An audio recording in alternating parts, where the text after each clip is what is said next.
গত রাত্রে একটি আচমকা ঘটনা ঘটে যায়। রাতের 3:20 দিকে হঠাৎ করে আমার ফোনে একটি কল আসে। ওইখানে কোনো নাম সেভ করা নেই। এই কলটি হোয়াটসঅ্যাপে এসেছে, মেসেঞ্জারে এসেছে নাকি ইমোতে এসেছে কিছুই বুঝতে পারছি না। কথা হলো 4 মিনিটের মতো।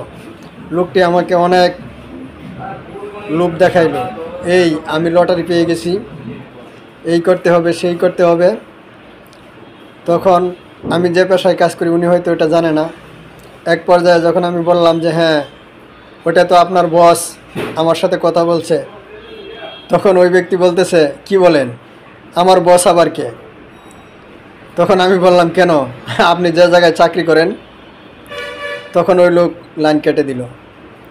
বাইরে আমার কেউর ফাঁদে কিন্তু পড়বেন না। আবারও একটি চক্র মোবাইলের মাধ্যমে আপনাকে বোকা বানিয়ে টাকা হাতিয়ে নেবে। ভুলেও টাকা দিবেন না। কেউ কল করলে